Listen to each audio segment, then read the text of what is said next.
¿Puede una decisión que nunca se toma ser también una forma de poder? ¿Y si la escuela está reproduciendo un orden que nadie eligió conscientemente, pero que todos sostenemos? Bienvenidos a este podcast educativo. Soy Sandra Milena Bernal Martínez, doctoranda en Ciencias de la Educación y maestra de preescolar. Este espacio se presenta en el marco del curso Condiciones Sociopolíticas en la Educación Global, con la tutoría del doctor Rubén Macías Acosta. Hoy analizaremos conceptos fundamentales para entender cómo funciona la educación en el mundo contemporáneo, la política pública, la política educativa y la relación educación-desarrollo. Esto visto en un ejemplo breve, analítico y reflexivo situado en la educación inicial del distrito en Bogotá. Les invito a acompañarme con este recorrido que se apoya en los planteamientos de Risby y Lingard 2013 y los aportes de Cicoña 2020.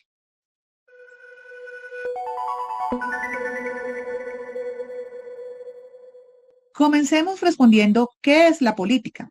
Para Risbit y Lingard 2013, la política es tanto lo que el gobierno hace como lo que decide no hacer. La política se manifiesta como texto, es lo que dicen los documentos oficiales, y como acción, lo que realmente ocurre en el aula. Entre esas dos dimensiones existe una distancia llena de interpretaciones, resistencias y contextos particulares. Y dando un paso más, la política es discurso. Los textos políticos no son documentos neutros, sino expresiones de relaciones de poder que establecen quién puede hablar, sobre qué puede hablarse y con qué autoridad. El silencio del Estado no es neutralidad, es una decisión política con consecuencias reales. Pero no toda política es igual, ni persigue los mismos fines. Risbit y Lingard 2013 distinguen entre políticas simbólicas que responden a presiones coyunturales y pocas veces se implementan, y políticas materiales respaldadas por recursos y mecanismos de evaluación reales. También están las distributivas, que asignan recursos sin cambiar desigualdades, y las redistributivas, que buscan compensarlas. Hoy, estas últimas son desplazadas por el paradigma neoliberal.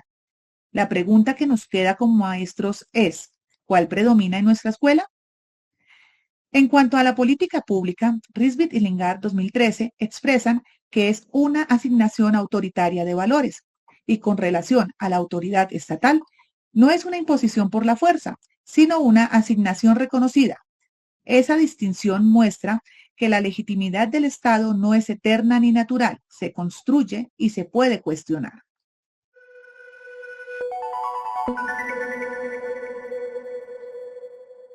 Ahora, hablando de la política educativa contemporánea, Risbit y Lingard 2013 identifican cuatro grandes transformaciones. Primero, la economización de la educación. En el contexto neoliberal, la educación se redefine como política económica orientada a producir capital humano competitivo. Por ejemplo, las pruebas internacionales como PISA definen criterios de lo que vale la pena enseñar. Segundo, el paso de gobierno a gobernanza. Las decisiones ya no son monopolio del Estado, ahora las comparte con organismos internacionales y fundaciones. Tercero, la mediatización del texto político. Los documentos de política buscan convencer a la opinión pública antes que orientar a quienes los implementan. Y cuarto, el rescalamiento multinivel. Las decisiones educativas se producen simultáneamente en escalas local, nacional y global. Esa superposición de mandatos es muchas veces la raíz de la fatiga y la confusión que sentimos los maestros cuando llegan reformas que parecen diseñadas desde lejos. Y si analizamos la relación entre educación y desarrollo, encontramos que no es neutra. Aquí llegamos a una tensión que define el corazón del debate contemporáneo. Risbit y Lingard 2013 explican que, en el paradigma neoliberal dominante, la educación se concibe instrumentalmente como motor de capital humano, subordinada a las demandas del mercado global. Bajo esa lógica, el propósito educativo se reduce a formar trabajadores competitivos. Pero Cigoña 2020 nos propone una lectura radicalmente diferente desde el enfoque de derechos. El desarrollo humano no puede entenderse como crecimiento económico agregado. sino como la expresión efectiva de las capacidades de las personas para ejercer sus derechos. Desde esta perspectiva, la educación no es una inversión en capital, es una condición de posibilidad para todos los demás derechos.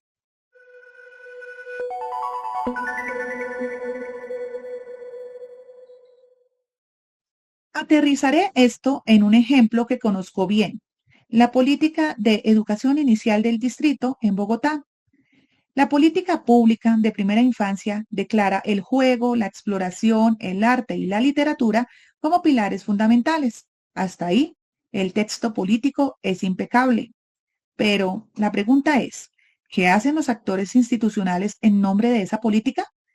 En muchos preescolares, la presión por resultados medibles ha instalado prácticas de escolarización temprana que contradicen los principios del texto oficial.